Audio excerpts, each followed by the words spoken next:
Hello नमस्कार दोस्तों, स्वागत है आप लोगों का सिविल्स एजुकेशन में। देखिए यूपी पीसीएस प्री के लिए हम लोग करंट अफेयर्स यहाँ पे कर रहे हैं। टेस्ट नंबर 19 और टेस्ट नंबर 20 जो हैं ये पीसीएस मंत्रा के टेस्ट हैं और कंप्लीट करंट अफेयर्स टेस्ट हैं। ठीक है, टेस्ट नंबर 19 हम लोग कवर कर चुके हैं ऑलरेडी, प्ले लिस्ट पे पड़ा हुआ है, देख लीजिएगा। प्ले लिस्ट पे नहीं होगा, वीडियो सेक्शन में जाना तो रिसेंट में दिख जाएगा। ये टेस्ट जो है, ये वाला वीडियो, ये टेस्ट नंबर 20 का रहेगा। यहाँ पे भी आपको 150 क्वेश्चन मिलेंगे आपको करंट अफेयर्स के। बहुत इंपॉर्टेंट क्वेश्चन हैं, अच्छे फ्रेम किए हैं इन्होंने, तो इनको देखेंगे जल्दी से। और अभी जो बीपीएससी प्री का एग्जाम हुआ है, इसमें कुछ करंट अफेयर्स क्वेश्चन पूछे गए थे, है ना, 30-35-40 के आसपास। तो इसका वीडियो बना दिया है, कल अपलोड किया था, उसको देख लीजिएगा। कुछ इंपॉर्टेंट क्वेश्चन हो सकता है फंसे जाए पीसीएस में। ठीक है, तो इसको करेंगे जल्दी से। आइए, पहला क्वेश्चन है यहाँ पे, देखिए।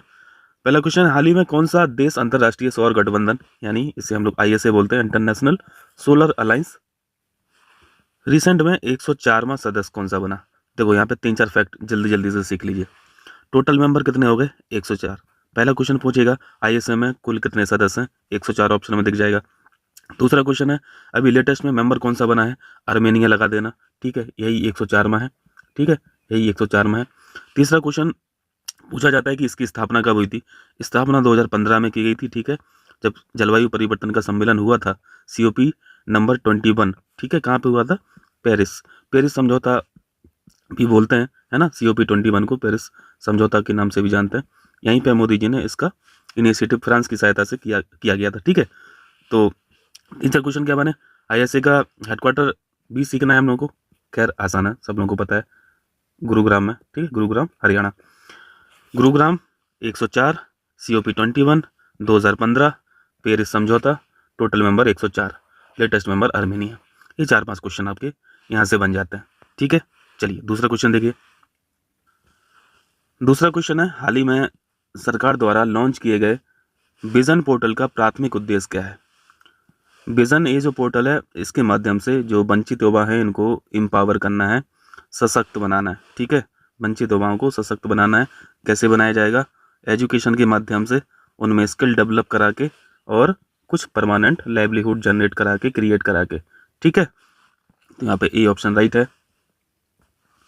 तीसरा क्वेश्चन है, नवंबर 2024 में भारत राष्ट्रीय साइबर सुरक्षा अभ्यास, भारत NCX,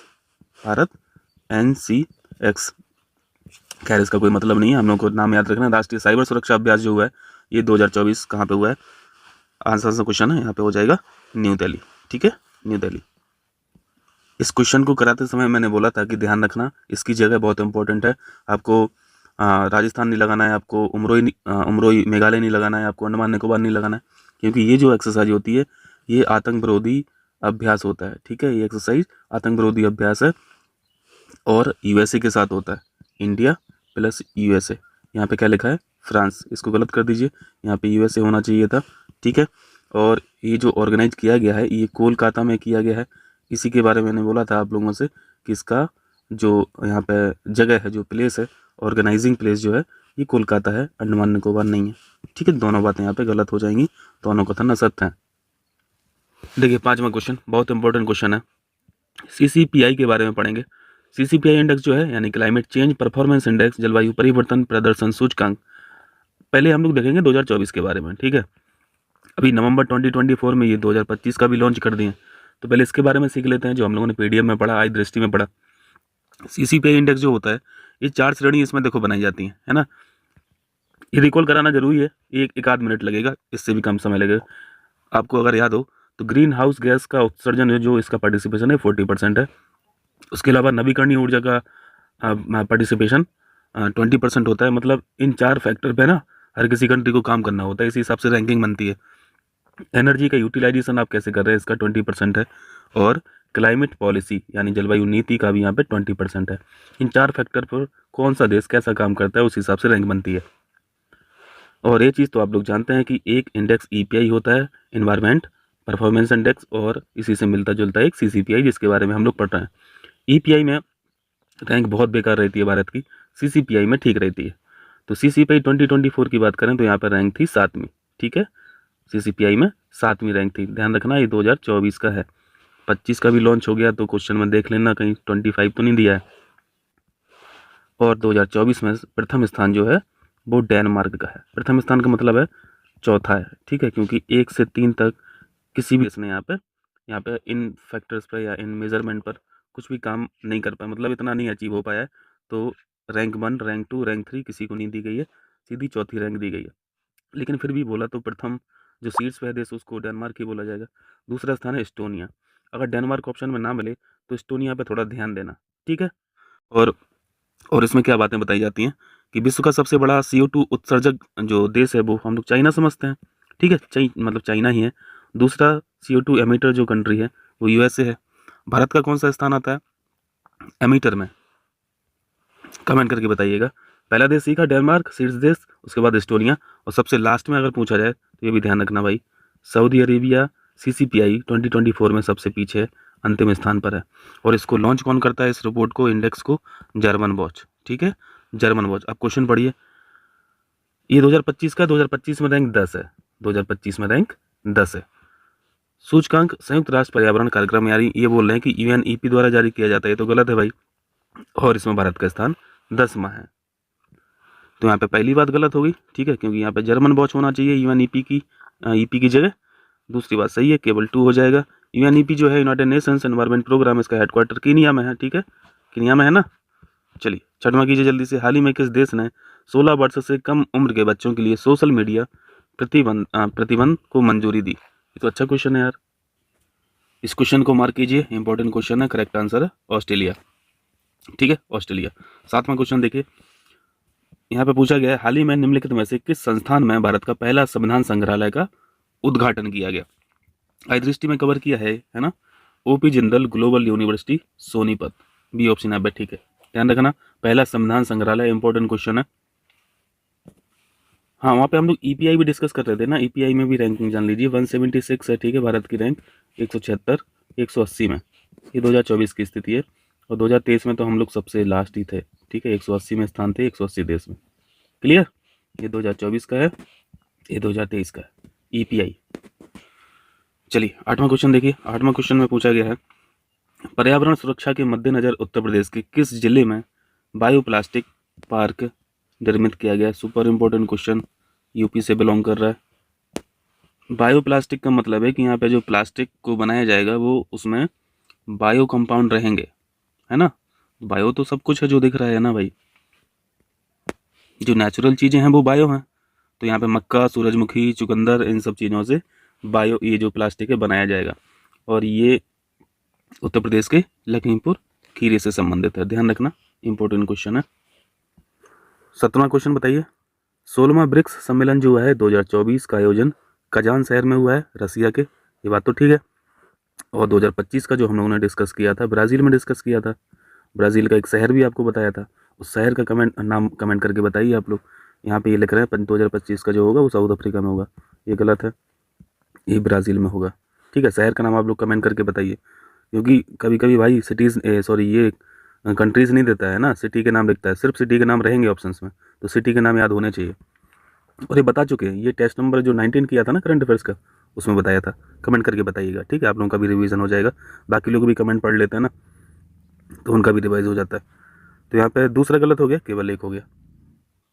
और एक चीज़ और ध्यान रखना, ब्रिक्स से संबंधित क्वेश्चन अगर दाएं से पूछेगा ना तो ऐसे पूछ लेगा, कजान घोषणा का संबंध किससे है, कौन सी संस्था से, तब भी आपको ब्रिक्स लगा देना, क्योंकि ये जो 16वां 2024 में कजान में हुआ कजान में जो हुआ मीटिंग हुई, इसका समापन इसी घोषणा के साथ हुआ था। तो कजान घोषणा का संबंध जो है वो ब्रिक्स से है। क्लियर, ब्रिक्स में टोटल मेंबर बताएंगे, कल ही डिस्कस किया था, 10 है ना। जहाँ पे भी गलत अगर मैं हूँगा तो कमेंट करके बताइएगा, और लेटेस्ट मेंबर भी बताना जल्दी, आपको लेटेस्ट मेंबर बताइए, कल डिस्कस हुआ है। यहाँ पे देखिए, संयुक्त राष्ट्र जैव विविधता सम्मेलन, देखिए मैं आपसे डिस्कस करता रहता हूँ ना, CBD, UNFCCC और इसके अलावा CM माइग्रेटरी स्पीसीज CMS, ये 3 जो बड़े बड़े ये जो कन्वेंशन है, इनका जो मीटिंग्स है इनको ध्यान रखना होता है। तो ये जो संयुक्त राष्ट्र जैव विविधता सम्मेलन है, ये CBD convention on biodiversity 2024 meeting number जो हुई है ये 16वीं नंबर की हुई है, और कह रहे हैं ये पेरिस फ्रांस में किया गया। तो भाई ये चीज़ को कितनी बार बताया जाए, है ना, बहुत बार डिस्कस किया हूँ। केली में हुआ है, कोलंबिया में, CBD केली कोलंबिया में हुआ है, साउथ अमेरिकन कंट्री है ये, दूसरी बात लिखिए, संयुक्त राज्य अमेरिका ने कुनमिंग जैव विविधता कोष को लॉन्च किया। बहुत इंपॉर्टेंट फैक्ट है ये संयुक्त राज्य अमेरिका ने नहीं किया है, ये चाइना ने किया है। इसी COP16 में चीन सरकार की मदद से इस कुनमिंग जैव विविधता कोष को लॉन्च किया गया। यहाँ पे USA की जगह पे क्या होना चाहिए था, चाइना होना चाहिए था। दूसरी बात भी गलत होगी, पहली बात भी गलत होगी। और यहाँ पे COP16 में एक नए वित्तीय तंत्र केली फंड, केली से तो याद रहेगा ना, केली कोलंबिया में ऑर्गेनाइज हुई है, केली फंड की स्थापना की गई। ये बात ठीक है, यहाँ पे केवल तीसरा सही है। क्लियर है? यहाँ पे 3 बातें सीखना है हम लोग को CVD के बारे में। ध्यान रखना, केली कोलंबिया में हुआ है, एक कुनमिंग जैव विविधता कोष की भी स्थापना की गई है चाइना गवर्नमेंट की मतलब मदद से, सहयोग से, और केली फंड की भी स्थापना की गई। क्लियर है? ये क्वेश्चन इंपॉर्टेंट है, इस तरह के क्वेश्चन पूछता है PCS। भारतीय राष्ट्रपति द्रौपदी मुर्मू जी 3 अफ्रीकी देशों की राजकीय यात्रा पर रही। क्वेश्चन आपको समझ में आ गया होगा, यहाँ पे क्रम पूछा जाएगा यात्राओं का, तो उसको ध्यान रखिएगा। सबसे पहली यात्रा हुई थी मुर्मू साहिबा की अल्जीरिया, उसके बाद ये मारिटानिया गई थी, और सबसे लास्ट में ये मलावी गई थी। कुछ कोडिंग वोडिंग करके इसको याद कर लीजिए, इम्पोर्टेंट है। इसको ऐसे भी याद रख सकते हैं, जैसे अगर मैप आप देखते हैं ना अफ्रीका मैप, अगर आपका ध्यान जाता हो तो मलावी की पोजीशन है ना सबसे साउथ में है ना, अल्जीरिया ऊपर है, मॉरिटानिया इधर है, अल्जीरिया इधर है, तो सबसे लास्ट यहाँ पे मलावी आपको दिख रहा है। तो आप ऐसे याद रखना कि सबसे लास्ट जो यात्रा रही है इनकी, ये मलावी रही है। ठीक है, तो ये मेरे हिसाब से कोडिंग था, आप लोग अपने हिसाब से कर लीजिएगा। ठीक है, नहीं तो ऐसे याद रख लीजिए, कॉन्टिनेंट में सबसे ऊपर की जो स्थिति अल्जीरिया की है, तो सबसे पहले अल्जीरिया गई। ठीक, चलिए 12वां क्वेश्चन देखिए।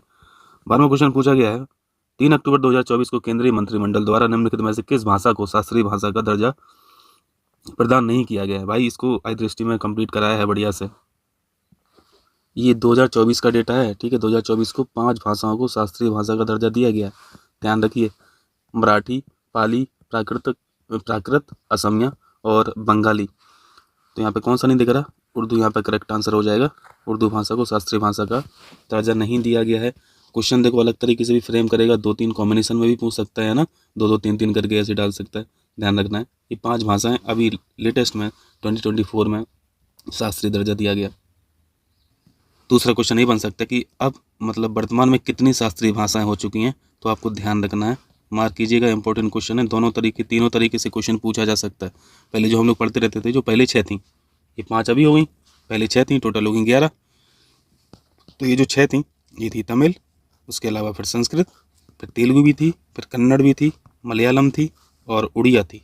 उस टाइम पे हम लोग उड़िया पढ़ते रहते थे, है ना। सबसे लेटेस्ट उड़िया, इन 6, जब ये 6 का डेटा हम लोग पढ़ते थे तो सबसे लेटेस्ट उड़िया पढ़ते थे। इस क्वेश्चन को जोड़ देके बताया गया था आपको इस दृष्टि में कि भाई ये क्वेश्चन आएगा, ध्यान रखना है। देखो एक चागोस आइलैंड है, चागोस आइलैंड कहाँ पे है?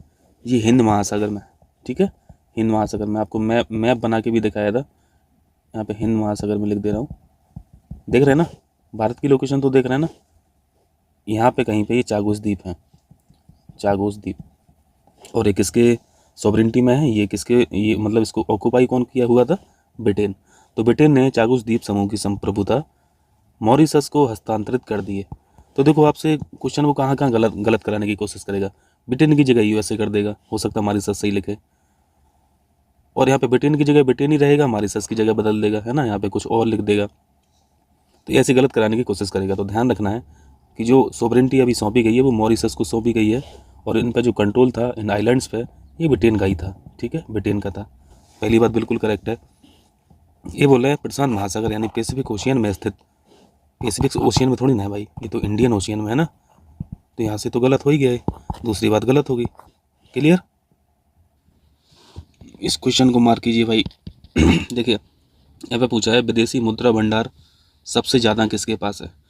USA से बचना है यार इस बार, ठीक है। इस बार का जो डेटा है सबसे ज़्यादा रिजर्व जो हैं फिर जापान के पास है, ठीक है। उसके बाद स्विट्ज़रलैंड, ये ऑर्डर ऐसे याद रखना है, स्विट्ज़रलैंड, और उसके बाद चौथे नंबर पर है भारत, फिर 5वें स्थान पर है USA। सर्वाधिक विदेशी मुद्रा भंडार वाले शीर्ष देश चाइना, जापान, स्विट्ज़रलैंड, भारत और USA। भारत का अलग से स्थान पूछा जाए, चौथा लगा देना विदेशी मुद्रा भंडार में। कितना है विदेशी मुद्रा भंडार भारत के पास? तो सितंबर 2024 तक का जो डेटा है ये आपको ध्यान रखना है, लगभग 705, लगभग 705 बिलियन अमेरिकी डॉलर। ये डेटा याद रहेगा, 705 बिलियन अमेरिकी डॉलर। तो यहाँ पे करेक्ट आंसर क्या हो जाएगा? चाइना दिख रहा है, जापान दिख रहा है, स्विट्जरलैंड दिख रहा है, भारत दिख रहा है। सी ऑप्शन यहाँ पे राइट है। 15वां क्वेश्चन है, हाल ही में भारत की पहली बायोपॉलीमर प्रदर्शन सुविधा का उद्घाटन कहाँ किया गया है? कुल मिला के आपको ध्यान रखना है कि ये ऐसी सुविधा है जहाँ पे एक सेंटर है, ठीक है, एक कारखाना समझ लीजिए, जहाँ पे बायोप्लास्टिक को क्रिएट किया जाएगा, फॉर्म किया जाएगा, बनाया जाएगा, ठीक है। एक क्वेश्चन किया था अभी हम लोगों ने प्लास्टिक का, यानी जैव आधारित जो प्लास्टिक है इनको बनाया जाएगा यहाँ पे। तो ये पहली बायोपॉलीमर प्रदर्शन सुविधा का उद्घाटन किया गया है महाराष्ट्र में, ठीक है। चलिए 16 कीजिए। हाल ही में भारत के दूसरे नौसेना रडार स्टेशन की आधारशिला कहाँ रखी गई? भारत के दूसरे नौसेना radar station, Telangana correct answer है। और अगर पहले की बात करें, पहला रडार स्टेशन जो खोला गया था ये तमिलनाडु में, ठीक है। तो पहला तमिलनाडु में हो गया, दूसरा तेलंगाना हो गया। ये क्वेश्चन देखिए, बहुत इंपॉर्टेंट क्वेश्चन है, सुपर इंपॉर्टेंट, मार्क कीजिए। जल पुरस्कार बहुत इंपॉर्टेंट होते हैं, सारी चीज़ें बढ़िया से मास्टर पीडीएफ में की हैं, ठीक है। देखो पहला क्वेश्चन देखिए, 2024 को प्रदान किए गए, ये 5 में है, 5 पे मैं मार्क कर रहा हूँ, ध्यान रखना ये 5 में है। 5वें राष्ट्रीय जल पुरस्कार 2023 में सर्वश्रेष्ठ राज्य श्रेणी का पुरस्कार गुजरात को दिया गया। गलत है भाई, हम लोगों ने राज्य श्रेणी में उड़ीसा पढ़ा था, ठीक है। राज्य श्रेणी में उड़ीसा है पहला स्थान, दूसरा स्थान है उत्तर प्रदेश का। तो दूसरा क्वेश्चन तो यही आपसे पूछ लेगा कि यहाँ पे राष्ट्रीय जल पुरस्कार जो भी 5 में वितरित किए गए हैं, इसमें उत्तर प्रदेश का कौन सा स्थान है इस कैटेगरी में, राज्य श्रेणी की कैटेगरी में? ऑप्शन में दिख जाएगा दूसरा, ठीक है। तो ये ध्यान रखिएगा, यहाँ पे बहुत सारी कैटेगरी हैं, अलग अलग कैटेगरी में हम लोगों ने पढ़ा था। ये सर्वोत्तम राज्य श्रेणी का देख लिया था, फिर हम लोगों ने जिला श्रेणी देखा था। अगर आप लोगों को ध्यान हो तो जिला श्रेणी में क्षेत्र वाइज यहाँ पे डिस्ट्रीब्यूट किए गए, जैसे उत्तरी क्षेत्र का अलग है, दक्षिणी क्षेत्र का अलग है, पूर्वी क्षेत्र का अलग है।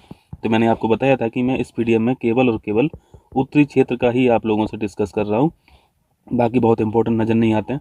तो उत्तरी क्षेत्र में यहाँ पे उत्तर प्रदेश का एक जिला है बांदा, बांदा का स्थान है, ठीक है।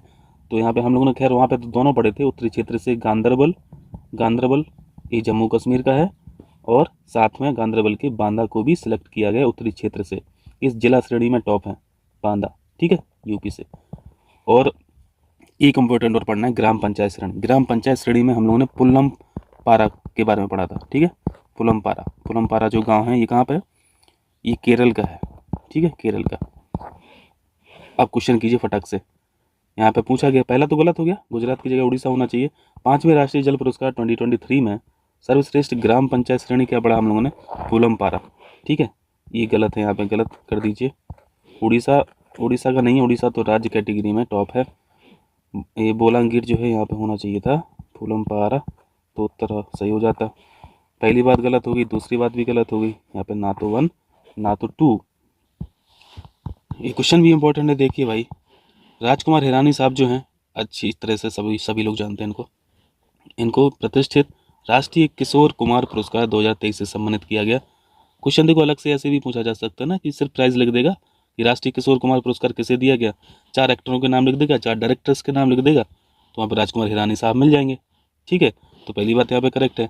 और ये जो लाल शास्त्री राष्ट्रीय उत्कृष्टता पुरस्कार मिला है 2024 का, ये मिला है राजश्री बिड़ला साहब को, ठीक है। तो यहाँ पे दोनों बातें करेक्ट है, दोनों प्राइस आपको ध्यान रखना है, दोनों के नाम याद रखना है, क्लियर। यहाँ पे सी ऑप्शन करेक्ट हो जाएगा। इसको बस देख लीजिए, है ना, सिंपल। ये जो एक्सरसाइज है इसका नाम है नसीम अल बहर 2024। ये सऊदी अरब के साथ होती है, ठीक है, सऊदी अरब के साथ होती है भारत की। और इसमें जो पार्टिसिपेट किया है नौसेना अभ्यास में INS सतपुड़ा, ठीक है, INS सतपुड़ा ने इसमें भाग लिया था। यहाँ पे दोनों बातें ठीक है, लेस इंपॉर्टेंट फैक्ट है खैर, ठीक है। बाकी एक्सरसाइज बस नाम याद रखें, इनके साथ होती है। ये दूसरा स्टेटमेंट है, बहुत इंपॉर्टेंट, नज़र नहीं आता। इप्सम और समझ रहे हैं, IB ऐसे से तो समझ में आ जाएगा, I से इंडिया, B से ब्राज़ील, ऐसे से साउथ अफ्रीका। पूछा गया है कि कौन सा देश शामिल नहीं है, तो हो जाएगा ऑस्ट्रेलिया हो जाएगा। और अगर आयोजन वगैरह पूछे कि आयोजन कहाँ पे हुआ है इप्सम 2024 का, तो साउथ अफ्रीका लगा देना, ठीक है, साउथ अफ्रीका। बस इतना ही पूछा जाएगा। इस क्वेश्चन को देखिए, इसको थोड़ा सा ध्यान दीजिएगा, इंपॉर्टेंट क्वेश्चन है, मार्क कर दे रहा हूँ। पूछे गए हाल ही में एशियाई डेवलपमेंट बैंक यानी एडीबी हेडक्वार्टर कहाँ है? मनीला है ना, फिलीपींस। सही हूँ?